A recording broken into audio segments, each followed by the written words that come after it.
Welcome again to another Curator's Chat here at Behringer-Crawford Museum. My name is Jason French, Curator of Collections. Today I thought I would bring you a collection of things that you might see in spooky movies since it's the end of October, and I would share it with you here in collections. So first of all, you may be familiar with this. This is a scythe. They are frequently used by death and other entities in creepy movies, but they're actually used for cutting grass and grain. It's an old implement that's been around for really thousands of years at this point in time, and it's kind of made its way into creepy movies. Another item here is this meat hook.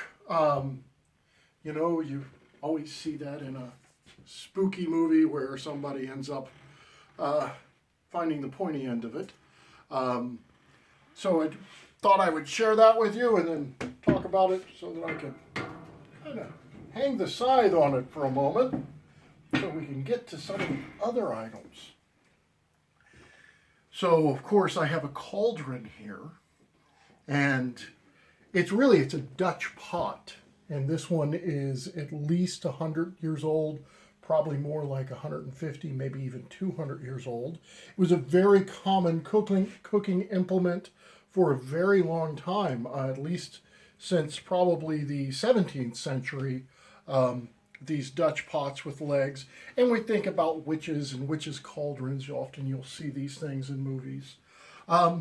Maybe in a movie you've seen something, this is vaguely machete-like. This is, of course, not a machete. This is a Confederate D-guard Bowie knife from the Civil War, and it's a very interesting piece, but I thought, well, it's kind of like a machete, so I would share that with you today as well.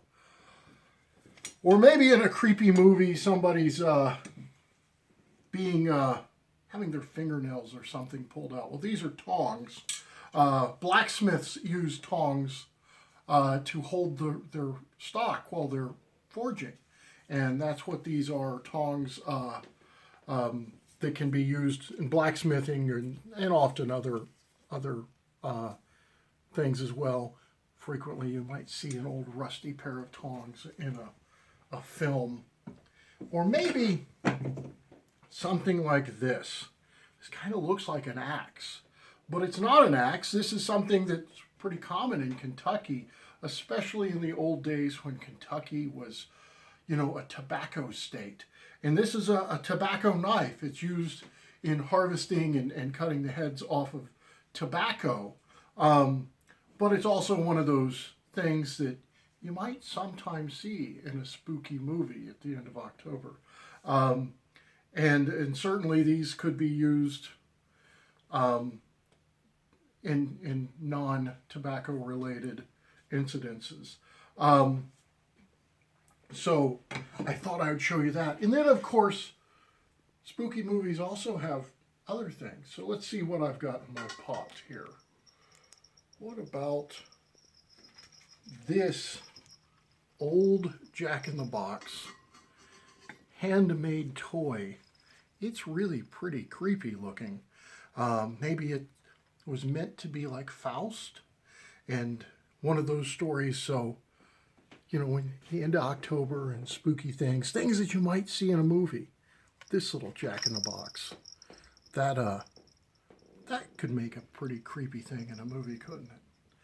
Well, thank you again for watching a Curator's Chat here at Behringer-Crawford Museum. We hope to see you again very soon. Come and visit us, and you have a good the rest of this month. Thank you. Bye.